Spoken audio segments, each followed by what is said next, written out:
Today on the Bill Self News Conference show, we'll hear from Coach about the Jayhawks' 21-point win over Kansas State on Monday and get you ready for Saturday, which includes previewing the matchup with Texas, as well as everything you need to know about ESPN's College Game Day, which will be in Lawrence this weekend. All that and more coming up next.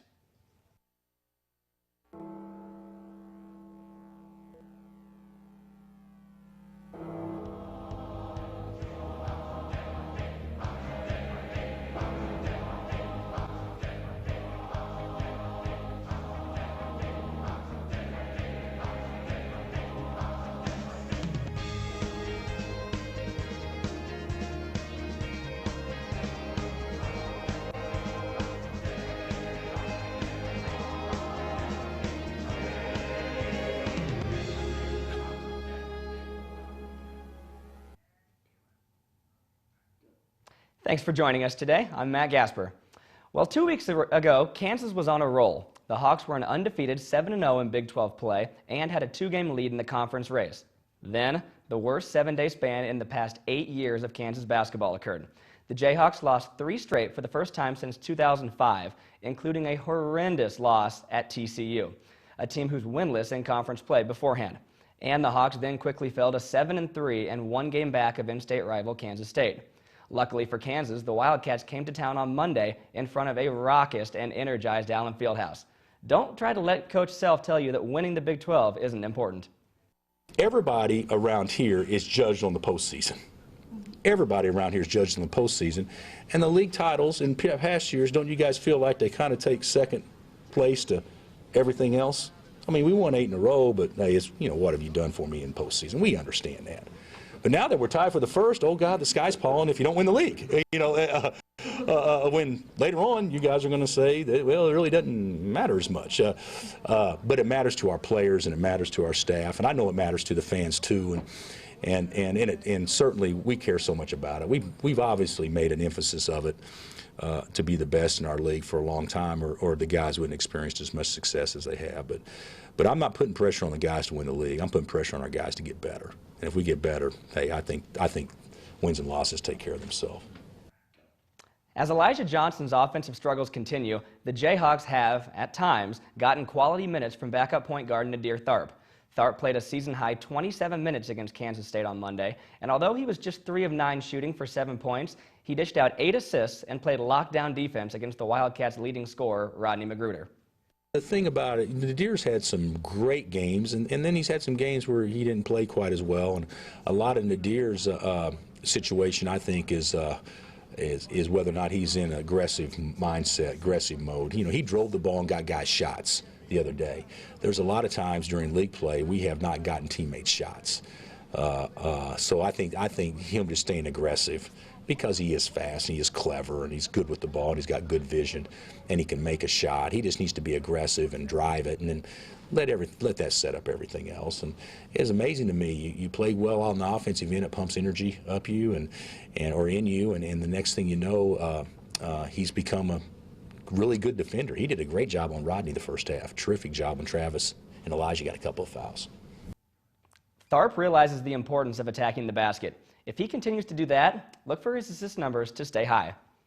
Drive the ball, because with doing that, I'm able to get my teammates involved. Been knocking down shots, as well as Elijah and Travis, dumping the ball in the Jeff and Kevin.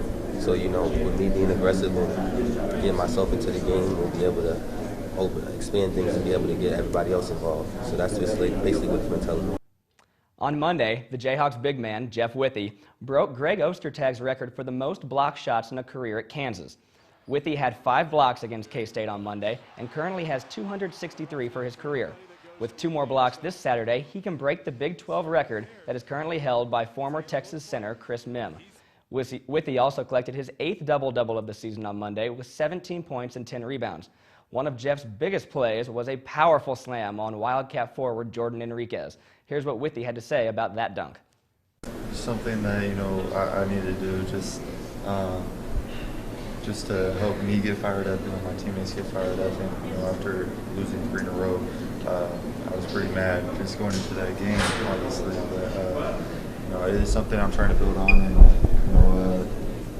Texas is a great team, and we're going to be looking forward to playing them. And hopefully we can all be aggressive. And when we come back, we'll hear from some KU students as they camp out for Saturday and get ready for the game. And later, we'll give you a breakdown of the Big 12 standings. Stay with us. Look, it is not as easy as you think being hot, young, and still single. Add that you have this annoying accent, and finding Mr. Right can be really tough. We decided to pass a link around Facebook, trying to meet people in our area. Well, they just assumed that we were virus or spam. No one wanted to click it.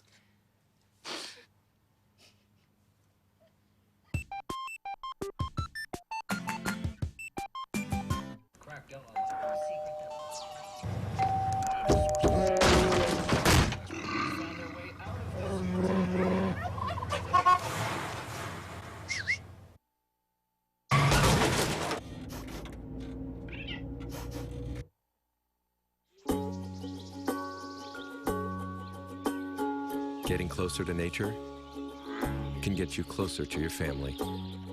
Go to discovertheforest.org.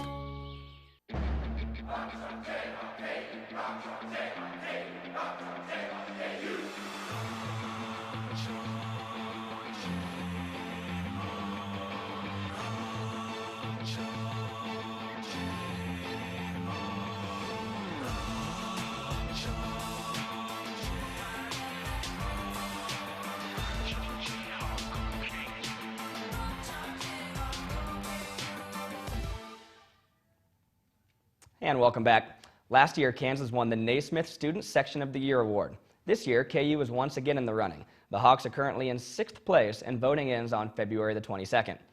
So with such a great fan base, it's no surprise that Kansas is featured once again on ESPN's College Game Day. This will mark the 8th time Kansas has appeared on the program, and the 5th time it's been broadcast inside historic Allen Fieldhouse.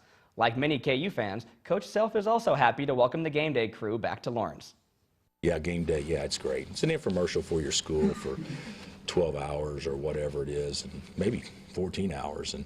And you know, our fans always do a great job of showing up for that, which we would certainly hope to be the case again, and definitely create some excitement around here.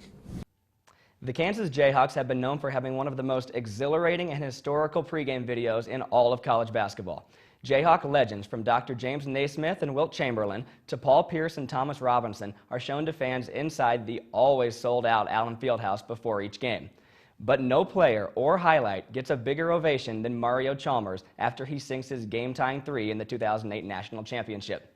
So, how fitting that Chalmers' number 15 jersey will be retired at halftime of Saturday night's game. Later this month, Chalmers will also be honored into the Alaska Sports Hall of Fame as the only Alaskan to win an NBA championship, which came with the Miami Heat last season. Coach Self knew Chalmers was a special talent before he had ever played a game in Lawrence. We thought he was going to be great. Yeah, when he was like the 10th or 12th best player in the country coming out, and that year, I don't know if you guys remember, I don't know exactly who all came out, but that was a loaded year. And we were fortunate, we really signed 4 of the best 15 players in the country when we got Brandon and Julian and Mario and Micah Downs. Micah Downs was a highly recruited kid too, so that was you know, a really special recruiting class. But we knew Mario would be special, and you know, it took him a while to get on track. It took him a while to get used to me, and vice versa. But after he got comfortable, he was on his way. KU students are also anticipating Chalmers' jersey retirement. As hundreds of Jayhawk fans continue to camp out inside Allen Fieldhouse waiting for Saturday night's game, we caught up with a few of them to talk about Mario and College Game Day. I think he deserves it, and I think it'll be really exciting, and I'm looking forward to seeing it. His performance in the Big 12 tournament in 2008 was pretty impressive. I believe he was MVP, and yeah, that was pretty impressive. You know, it's a great experience. You know, my brother went to a big basketball school, but you know, his school didn't have College Game Day, and I'm really excited that I get the opportunity to go.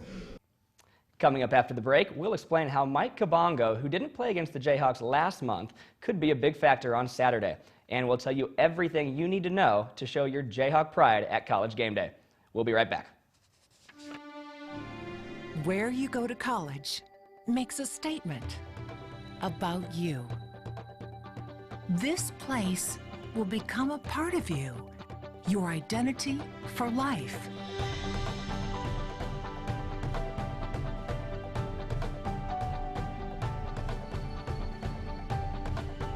The University of Kansas.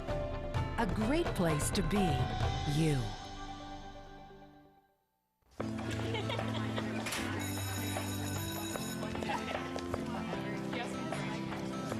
No way. Hi. Hi. Shine, come on and let it shine. Let me Hi. Look around you.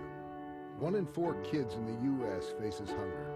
It's not always easy to see the signs, but in this land of plenty, there are kids that don't know where they will get their next meal.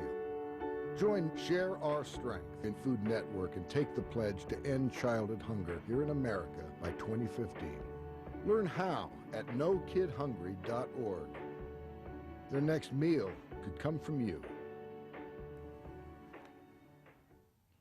Welcome back to the show. Record-wise, this is the worst season in Rick Barnes' 14-year tenure with the Longhorns. Texas has had 14 consecutive NCAA tournament appearances and 13 consecutive 20-win seasons. With an 11-13 current overall record, it appears that one, if not both of these streaks, will be snapped sometime this season. But the Longhorns are a new team now. Fresh off a 23-game suspension for a violation of NCAA rules, sophomore guard Mike Kabongo just helped lead the Horns to a double overtime upset of Iowa State last night.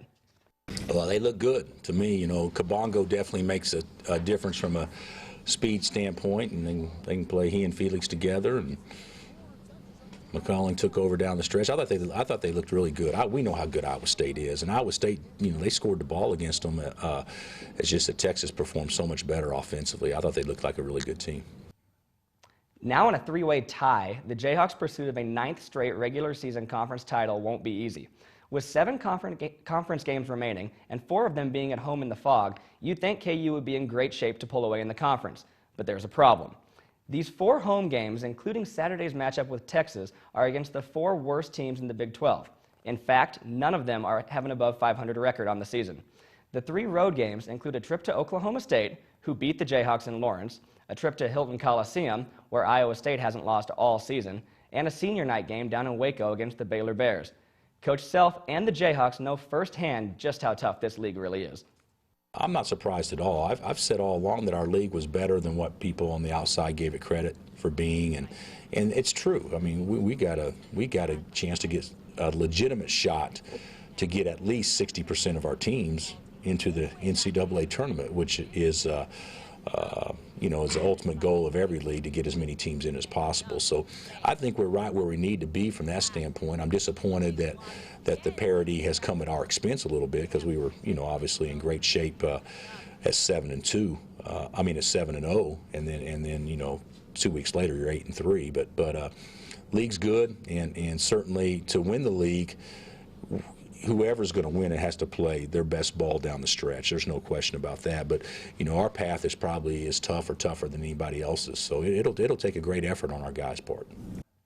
2 weeks ago, the Oklahoma State Cowboys snapped the Jayhawks' streak of 33 consecutive wins in Allen Fieldhouse with an 85-80 upset. 25 points from freshman guard Marcus Smart and 28 points, including 7 3-pointers from junior guard Markel Brown, helped propel Oklahoma State into a 3-way tie at the top of the Big 12. Kansas will travel to Stillwater for a rematch next Wednesday night. The Cowboys, they've lost just once at home this season. Here's some important college game day information if you or your family plan on attending. The doors to Allen Fieldhouse will open at 7 a.m. this Saturday. There will be live look-ins from the Fog during the 8 a.m. episode of SportsCenter. The 9 a.m. show will be broadcast live on ESPNU, and then at 10, coverage will switch over to ESPN. The entire event is free to the public. Tip-off on Saturday against the Texas Longhorns is at 8 p.m. on ESPN, and the Jayhawks rematch with Oklahoma State is next Wednesday at 8 on ESPN2. That wraps up this edition of the Bill Self News Conference Show. We'll be back next week to preview KU's upcoming games against TCU and Iowa State. For all of us here, I'm Matt Gasper. Happy Valentine's Day, and Rock Chalk Jayhawk.